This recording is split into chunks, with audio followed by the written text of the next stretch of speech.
మీరు చీకటిలో నుండి ఆశ్చర్యకరమైన తన వెలుగులోనికి మిమ్మల్ని పిలిచిన వాని గుణాతిశయములను ప్రచురము చేయ నిమిత్తం ఏర్పరచబడిన వంశమును రాజులైన యాజక సమూహము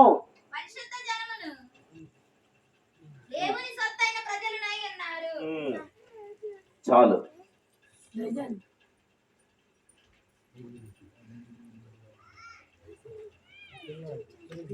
మంచిది. ఈ యొక్క కూడిక సారాంశం ఏంటంటే, నిన్నటి దినం పావని ఈరోజు 25వ తారీఖు 24వ తారీఖున ఏప్రిల్ నెల 24 2024లో పావని వివాహం జరిగినటువంటి దినం. ఈరోజు శుక్రవారము ఈ కూడికి పెట్టుకోవాలని వాళ్ళు తల్లిగారు ఆశించిన రీతిగా ఈ రోజు జరుపుతున్నాము. ఈ కూడికిని దాన్ని పురస్కరించుకొని దేవుడు పావనికి తన భర్త గోపి నాగేంద్ర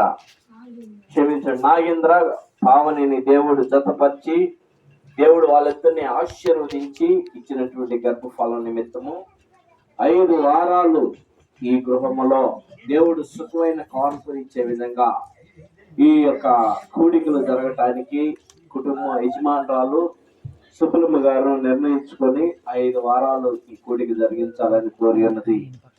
ఇది యాక్చువల్ గా ఈ కూడిక లెంట్ కు ముందే జరగాల్సినటువంటి విధానం. నన్ను అప్పుడే అడిగింది, నేను లెంట్ తర్వాతే పెడతాను, లెంట్ ముందు లెంట్ లో జరపకూడదు, మనం లెంట్ అయిపోయినాక పండగ అయిపోయినాక పెడతానని చెప్పాను. గత 20వ తారీఖున పండగ అయిపోయింది.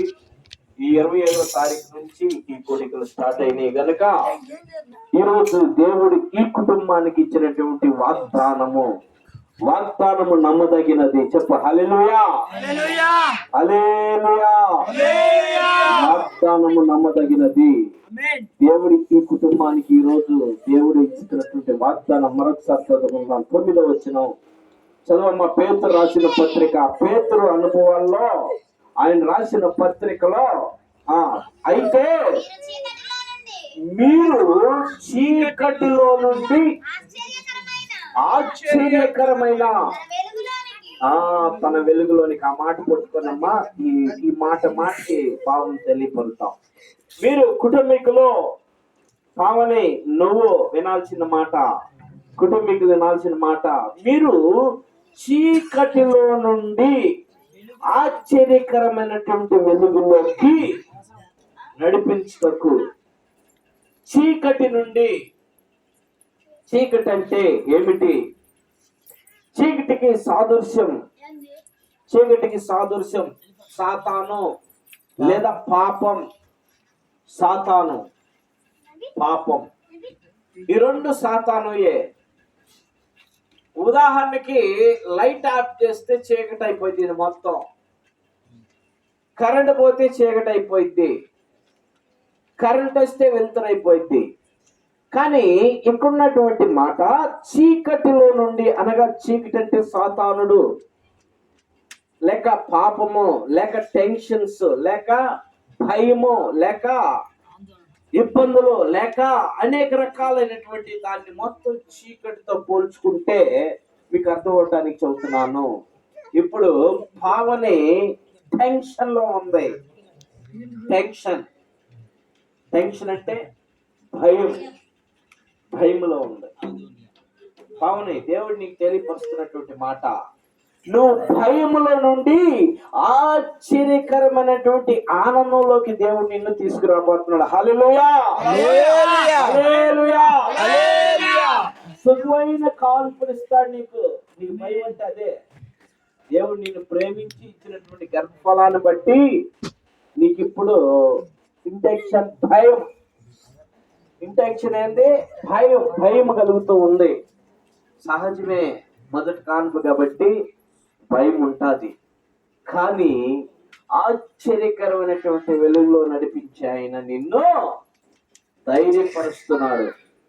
చెప్పు హల్లెలూయా చెప్పు. నువ్వు పెద్దలు చెప్పు, పెద్దలు నోరెత్తి చెప్పు హల్లెలూయా. రైట్. నిన్ను వెలుగులోకి నడిపించబోతున్నాడు, ధైర్యంలోకి నడిపించబోతున్నాడు. నువ్వు ఏం చేయాలి? నువ్వు చీకటిని కోరుకోకూడదు, భయాన్ని నువ్వు ఇంకా హృదయంలో పెట్టుకోకూడదు, భయపడకూడదు. నువ్వు ధైర్యము ఉండు. చీకటిని కోరుకోకూడదు. చీకటి భయపెడతా ఉంటది. చీకటి ఉదాహరణకి గాలి, దురాత్మలు భయపెడుతూ ఉంటాయి. యేసుక్రీస్తు ప్రభు ఏకుజామున సముద్రంలో నడుస్తూ వెళ్తూ ఉండగా శిష్యులందరూ సముద్రంలో మరలా వాళ్ళు ట్రిప్కి వెళ్ళారు.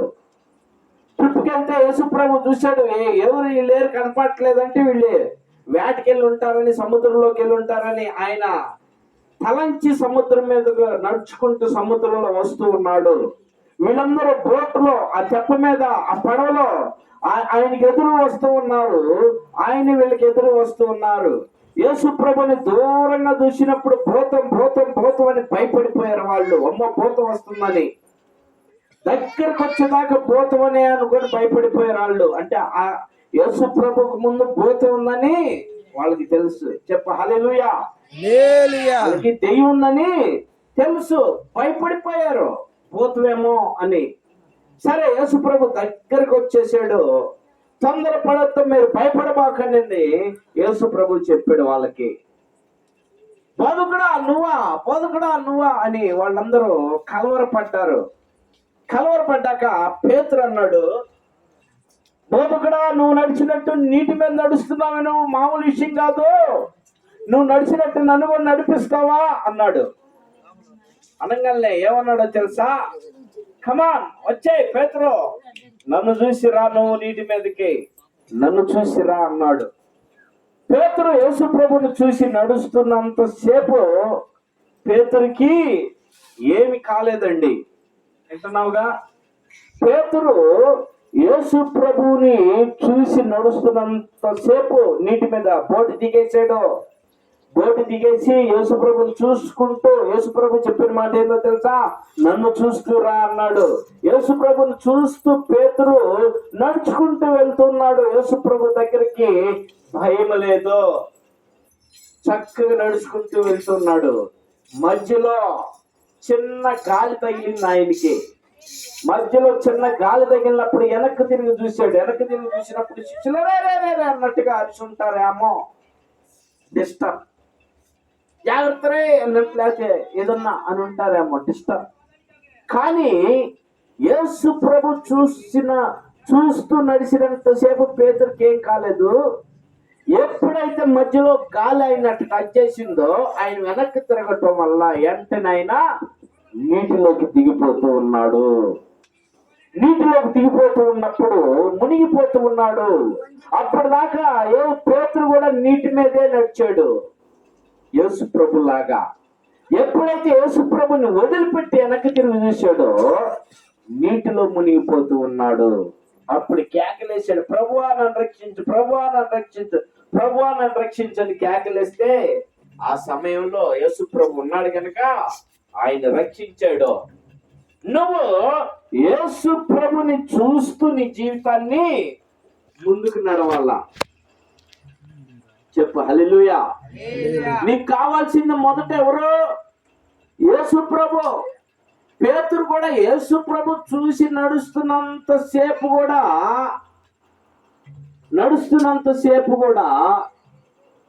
ఆయన మునగలేదండి. ఎప్పుడైతే ఆయన వెనక్కి తిరిగి చూశాడో, మధ్యలో డిస్టర్బ్ కలిగి నాకు వెనక్కి తిరిగి చూశాడు, అప్పుడు మునిగిపోవటం మొదలు పెట్టాడు. నీ జీవితంలో కూడా నువ్వు దేవుని మీద ఆధారపడి, దేవుని మీద ఆనుకొని నువ్వు జీవించినంత కాలం నీకు ఎలాంటి ప్రాబ్లమ్స్ ఉండవు, ఎలాంటి ఇబ్బందులు ఉండవు, ఎలాంటి కీడులు ఉండవు, ఎలాంటి బలహీనతలు ఉండవు, ఎలాంటి దురాత్మలు నీ మీదకి రావు. నువ్వు ఎప్పుడైతే దేవుని మీద ఆనుకోకుండా దేవుణ్ణి విడిచిపెట్టి నీ సొంత ఆలోచన, నీ సొంత ప్రయత్నాలు, నీ సొంత తలంపులు నువ్వు ఎప్పుడైతే తలుస్తావో అప్పుడు నీ మీదకి ఏం చేస్తే తిరుగుబాటు చేస్తాయి. అప్పుడు నువ్వు మునిగిపోతూ ఉంటావు. దేంట్లో మునిగిపోతావు? పేతురైతే నీటిలో మునిగిపోయాడు. నువ్వు దేంట్లో మునిగిపోతావు? లోకంలో మునిగిపోతావు. లోకంలో ఎవరున్నారు? పాపం. సాతానుడు ఉన్నాడు. గుర్తుపెట్టుకో. లోకంలో మునిగిపోతా ఉంటావు. లోకంలో మునుగుతూ ఉన్నప్పుడు లోకంలో అనేకమైనవి నిన్ను పట్టుకొని పీడిస్తూ ఉంటాయి. పిల్లారా, అనేకమైన నిన్ను పట్టుకొని ఏం చేస్తాయి? పీడిస్తూ ఉంటాయి. ఎలా పీడిస్తాయో తెలుసా? ఎలా పీడిస్తాయో తెలుసా? పంచుకుంటే ఒక్కోటి ఒక్కో భాగంలాగా నిన్ను పట్టుకొని పంచుకుంటే, ముక్కు నాకు, చెవులు నాకు, కళ్ళు నాకు, చేతులు నాకు, కాళ్ళు నాకు, ఒక్కొక్క అవయవం ఒక్కొక్కరు లాక్కొని పంచుకొని నిన్ను ఇబ్బందుల పాలు, గలిబిల పాలు, రక్త పాలు, అప్పుల పాలు, తెప్పల పాలు చేస్తా ఉంటాయి. కారణం ఏందో తెలుసా? నువ్వు దేవుణ్ణి విడిచిపెట్టి నువ్వు లోకంలో చూసినప్పుడు లోకంలో ఉన్నవి నిన్ను పట్టుకొని నిన్ను రకరకాల ఇబ్బందులు కలుగు చేస్తాయి. పిల్లారా, ఆలోచించి వింటున్నటువంటి యంత్ర శబ్దంతో వింటున్నటువంటి ఈ వాక్యం వింటున్నటువంటి నువ్వు ఎక్కడున్నా సరే, ఏ స్థితిలో ఉన్నా సరే, ఏ పనిలో ఉన్నా సరే, దేంట్లో పడి ఉన్నా సరే, నువ్వు ఈ మాటలు విని ఈ మాటల్ని చెవుని పెట్టుకొని రా దేవుని సన్నిధికి. దేవుని సన్నిధికి రా. ఈ వాక్యము నీ చెవును పడితే, ఈ వాక్యం మీద నువ్వు మనసు పెట్టి రా దేవుని సన్నిధికి. నువ్వు దేవుని మీద ఆనుకున్నంత సేపు నీకే ప్రాబ్లం ఉండదు. నువ్వెప్పుడైతే దేవుని మీద ఆనుకుంటూ మానేస్తావో, నీ సొంత తలంపులు, నీ సొంత ఉద్దేశాలు, నీ సొంత కోరికలు, నీ సొంత ఆలోచన మీద ఎప్పుడైతే నువ్వు ఉంటావో నువ్వు కూడా పడిపోతావు. అప్పుడే పడిపోతావు. పేతురు దేవుని చూసినప్పుడు, పేతురు యేసుని చూసినంతసేపు పేతురికి ఏం కాలేదండి. ఎప్పుడైతే పేతురు యేసుని చూడటం ఆపేశాడో, యేసు వైపు తిరగకుండా ఎప్పుడైతే వెనక్కి తిరిగాడో, వెంటనే మునిగటం ప్రారంభమైంది. మునిగిపోతూ ఉన్నాడు. నువ్వు ఆలోచించే, ఈ వాక్యం ద్వారా దేవుడు నీతో సూటిగా మాట్లాడుతున్నాడు. నిజమే, నాతో మాట్లాడుతున్నాడు దేవుడు అన్నవాళ్ళు నిజంగా హల్లెలూయా చెప్పు. దేవుడు నిజంగా నాతో మాట్లాడుతున్నా అన్న వాళ్ళు హల్లెలూయా చెప్పాలా? దేవునికి మహిమ కలుగుగాక. ఆమేన్. చూడండి, నువ్వు దేవుని సన్నిధిని విడిచిపెట్టకుండా, నువ్వు దేవుని చూడటం అంటే అదే. దేవుని సన్నిధిని విడిచిపెట్టకుండా, దేవుని సన్నిధి అంటే భయము, భక్తి కలిగి దేవుని సన్నిధికి నువ్వు రాగలిగితే అది నీకు మేలుకరంగా ఉంటది, అది నీకు దీవెనకరంగా ఉంటది, అది నీకు ఆశీర్వాదకరంగా ఉంటది, అది నీకు సంతోషకరంగా ఉంటది, అది నీకు సమాధానకరంగా ఉంటది. వన్స్ నీకు దేవుని మీద ఆనుకోకుండా నీ ఇష్టానుసారమైనటువంటి జీవితం జీవిస్తూ, దేవుని సన్నిధి అంటే భయం లేకుండా, భక్తి లేకుండా నువ్వు నీ అయిష్టమైనటువంటి జీవితం జీవిస్తున్నావంటే, అంటే ఆ నిర్లక్ష్యమైన స్వభావంతో ఉన్నావంటే నువ్వు పడిపోవాల్సిందే. పడిపోతే ఏం చేస్తే పీక్కుదంటే, అవునా? చిన్న ఉదాహరణ, చీమలు ఉంటాయి కదా, చీమలు ఉన్న కాడ చిన్న స్వీట్ ముక్క ఒకటేస్తే ఎలా ఉంటుందండి? మొత్తం కూడా తినేస్తాయి, మొత్తం కూడా పట్టేసేస్తాయి, మొత్తం కూడా పట్టేస్తాయి, మొత్తం పట్టుకుంటాయి, పట్టుకొని పిప్పి చేస్తా ఉంటాయి. అలానే నిన్ను కూడా నువ్వు దేవుని సన్నిధిని చూడకుండా, దేవుని సన్నిధికి అయిష్టంగా ఉండి, నువ్వు దేవుని సన్నిధి అంటే లెక్క లేకుండా, దేవుని సన్నిధి అంటే నువ్వు అపహేళనగా, దేవుని సన్నిధి అంటే అపవిత్రంగా ఉంటే నువ్వు కూడా పడిపోతే నిన్ను దురాత్మలు అట్ట పట్టుకొని పిండి చేస్తాయి, పీల్చి పిండి చేస్తాయి. డాక్టర్ దగ్గరికి వెళ్తే రోగం తెలీదు, డాక్టర్ దగ్గరికి వెళ్తే రోగం తెలీదు, పీల్చి పిండి చేస్తాయి.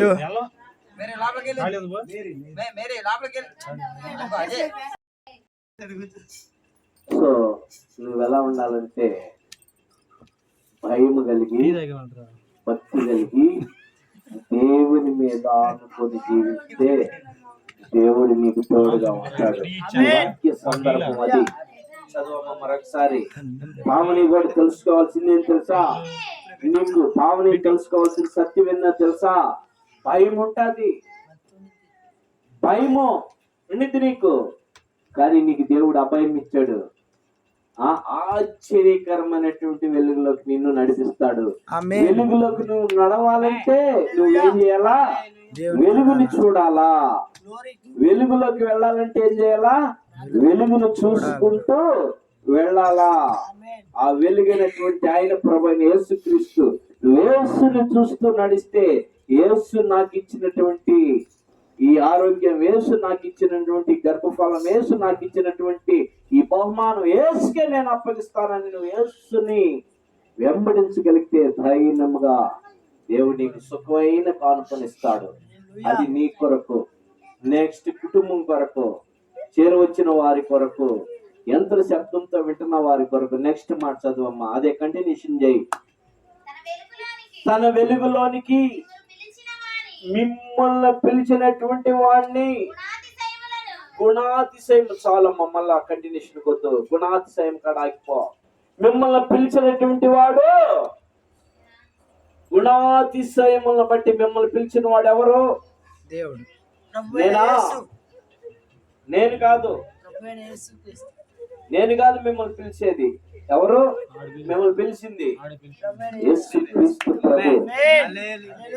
మిమ్మల్ని పిలిచినటువంటి ఆయన యేసుక్రీస్తు ప్రభు. నన్ను పిలిచినటువంటి ఆయన యేసుక్రీస్తు ప్రభు. పిల్లారా, మనల్ని పిలిచినటువంటి ఆయన గుణాతిశయమును బట్టి, ఆయన గుణము ఎలాంటిది?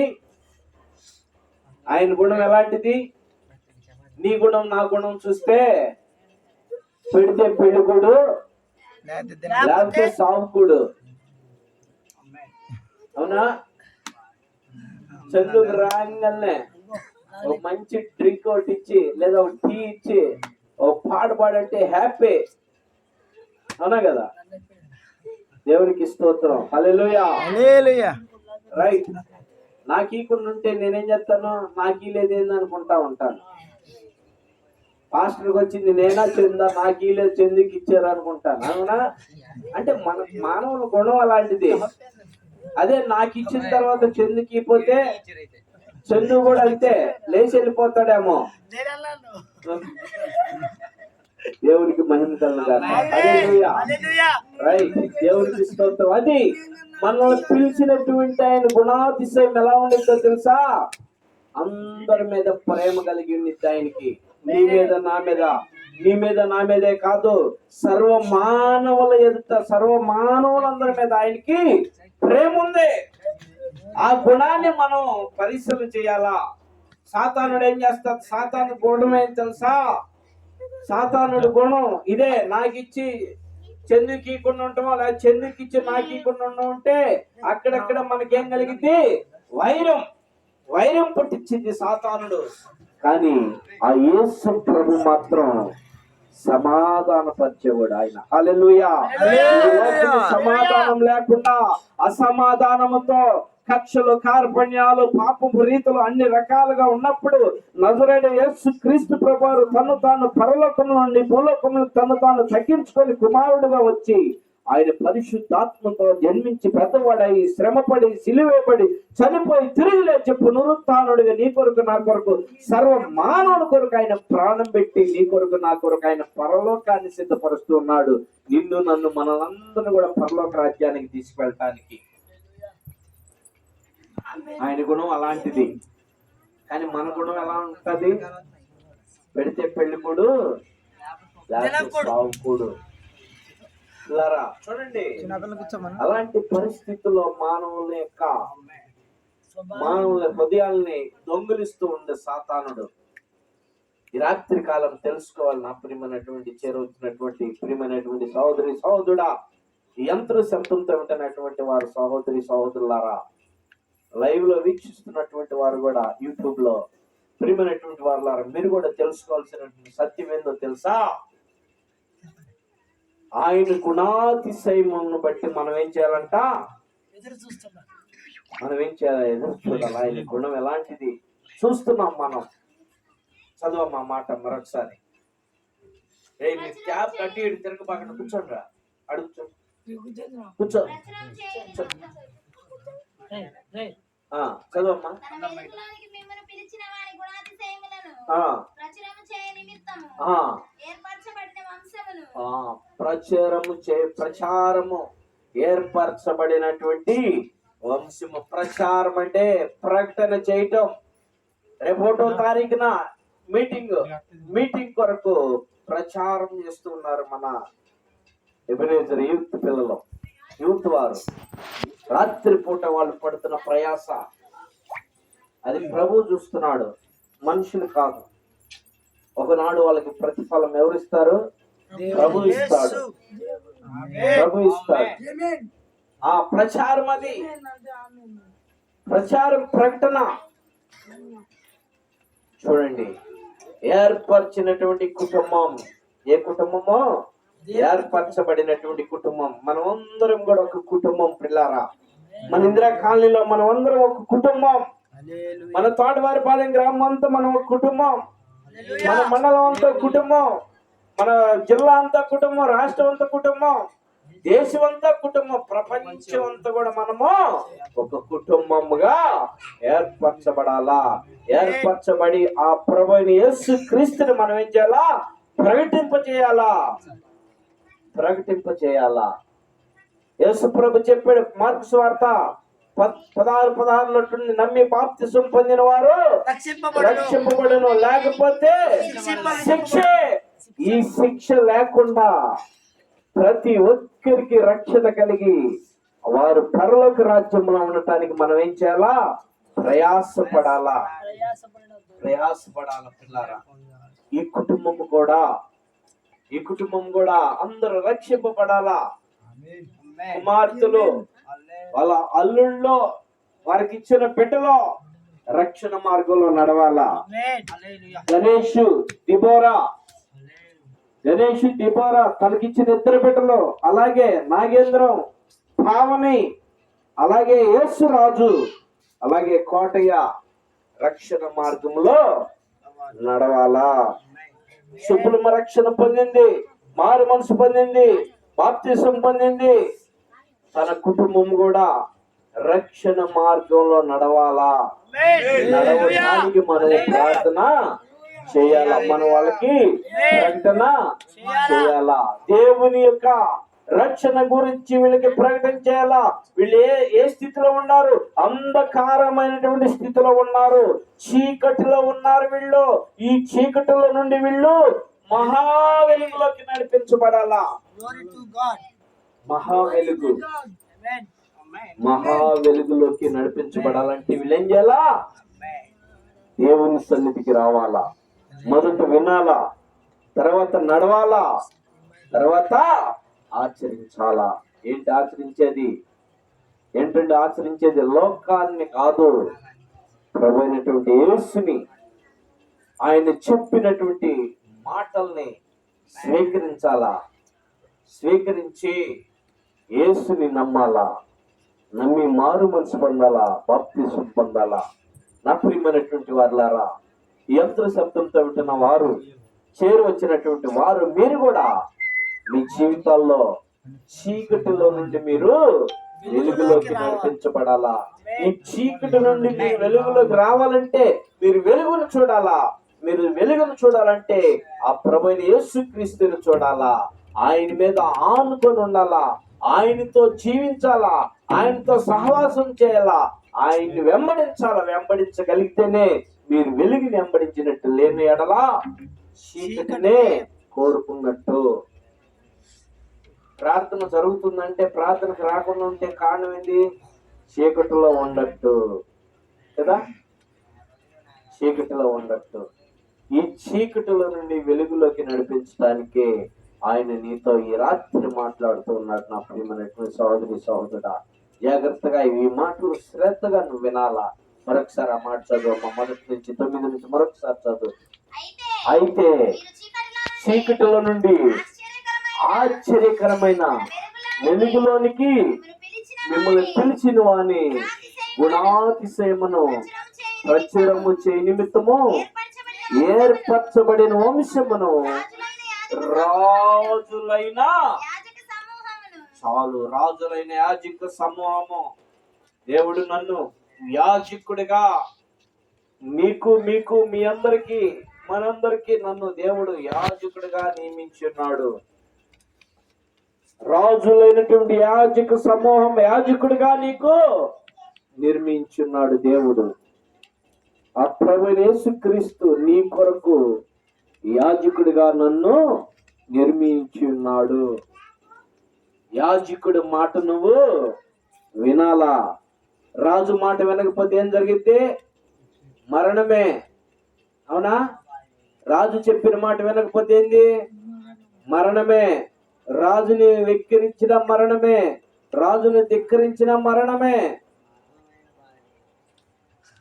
అవునా కదా? యాజకుడి మాట కూడా మీరు వినాలా. యాజకుడిని కూడా ఏం చేయకూడదు? ధిక్కరించకూడదు.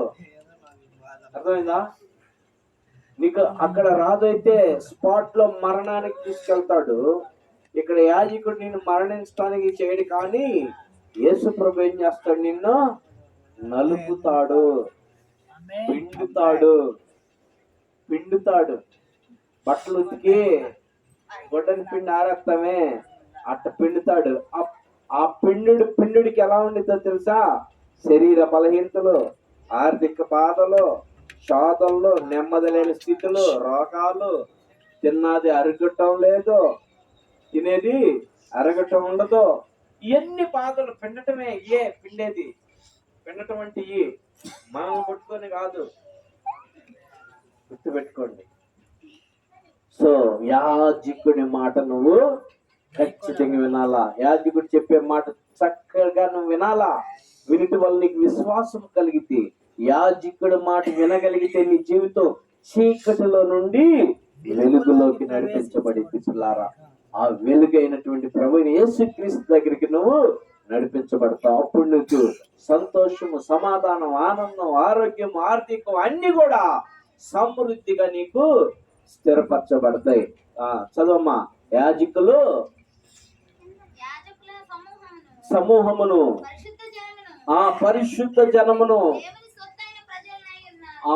పరిశుద్ధ జనాలు ఎవరంట? వాళ్ళు దేవుని యాజకుడి మాట విని నమ్మి బాప్తిసం పొంది ఉన్నటువంటి వాళ్ళందరూ కూడా పరిశుద్ధ జనాలుగా మార్చబడతారు. అప్పుడు దాకా ఎవరు? అపవిత్రులు కదా.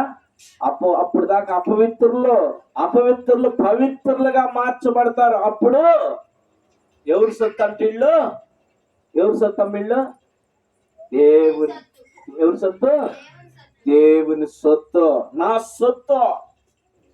127 దావీదు కీర్తన 3వ వచనంలో ఏముందో తెలుసా? 127 దావీదు కీర్తన 3వ వచనంలో, కుమారులు యెహోవా అనుగ్రహించు స్వాస్థ్యము, గర్భఫలము ఆయన ఇచ్చు బహుమానం. కుమారులు పుడితే స్వాస్థ్యం అని ఉంది. కుమారులు పుడితే స్వాస్థ్యం అంటే ఏంది? సొత్తు. అలానే కుమార్తెలు పుడితే లేదా? ఉంది. వాళ్ళకి కూడా సొత్తు ఉంది. ఏం సొత్తు? కుమారులైన కుమార్తెలైనా ఆయన కింద అందరూ కూడా ఒక్కటే, సమానమే. కుమారులైనా కుమార్తెలైనా సమానమే. అది సొత్తు. గుర్తుపెట్టుకోండి, సొత్తు. ఇప్పుడు యాజకులంట, పరిశుద్ధులంట, వీళ్ళందరూ ఆయనకి సొత్తు. అంటే కుమారులుగా కుమార్తెలుగా మనం అందరం ఆయన కుడి పార్శ్వాన కూర్చుంటాం. ఎలా కూర్చుంటాం అంటే ఆయన నమ్మినటువంటి బిడ్డలో. యాజకుడు మాట విని నమ్మి మారు మనసు పొంది పాపక్షమాపణ ఒప్పుకొని బాప్తిసం పొందినటువంటి వారు పరిశుద్ధులుగా ఎంచబడతారు. పరిశుద్ధులు యాజకులతో కలిసి ఆయన కుడి పార్శ్వమున కూర్చుంటారు నిత్య జీవములో. ఈ రోజు కూడా ఈ వాక్యం అంటున్నటువంటి నువ్వు చీకటిలో ఉంటే, చీకటి కార్యాల్లో ఉంటే, చీకటి కార్యకలాపాల్లో ఉంటే నువ్వేం చేయాలా? నువ్వు మార్చుకో నీ జీవితం. ఈ శుక్రవారం నీ జీవితాన్ని మార్చుకో. ఈ రాత్రి వాక్యం అంటున్నటువంటి నువ్వు నీ హృదయాన్ని మార్చుకో. నీ తలంపులు మార్చుకో, నీ ఉద్దేశాలు మార్చుకో, ఆ ప్రభు పాదాలు పట్టుకో, నిత్య జీవానికి వెళ్తాం. దేవుడి కొద్ది మాటలు ఆయన ఇంటిలో దీవించును గాక. ఆమేన్. అలానే పావునికి దేవుడు మంచి ఆరోగ్యం ఇచ్చి సుఖమైన కాన్పియాలని మనం అందరం ప్రార్థన చేద్దాం. అలాగే పెద్ద అల్లుడు గణేష్ దిబోరాకి మంచి ఆరోగ్యం ఇచ్చి వాళ్ళు కూడా ఆయన రక్తంలో కడగబడి మారు మనసు పొంది బాప్తిసం పొందే విధంగా మనమే బాప్తిసం ఇచ్చే విధంగా ప్రార్థన చేద్దాం. అలాగే నాగేంద్ర పావనికి కూడా మంచి హృదయం దేవుడిస్తాడు. నాగేంద్రకు కూడా మంచి మనసునిచ్చి మారు మనసు పొంది పావని కనిన తర్వాత వారి ముగ్గురు ఇప్పుడు దాకా ఇద్దరే ఉన్నారు, ఇప్పుడు ముగ్గురు అవుతారు కనిన తర్వాత. వీళ్ళు ముగ్గురికి కూడా మనమే బాప్తిసం ఇవ్వాలా. ఎబెనేజర్ ప్రార్థనా మందిరం తోటవారి పాలెం ఇందిరా కాలనీలో వాళ్ళకి బాప్తిసం ఇవ్వాలా. మనమందరం కూడా మన సంఘం తరపున ప్రార్థన చేయాలా. దేవుడి కృప దేవుడు అనుగ్రహించును గాక. ఆమేన్. అలానే కోటకి యేసురాజు కూడా మారు మనసు రావాలా, బాప్తిసం పొందాలా. వాళ్ళకి కూడా మనం బాప్తిసం ఇవ్వాలా. వాళ్ళని కూడా జ్ఞాపకం చేసుకొని ప్రార్థన చేయాలా. దేవుడి అట్టి కృప వారికి కూడా అనుగ్రహించును గాక. ఆమేన్. ప్రార్థన చేద్దాం. ముగ్గురు చేద్దాం ప్రార్థన. నేను చివరి ప్రార్థన చేస్తాను. బయట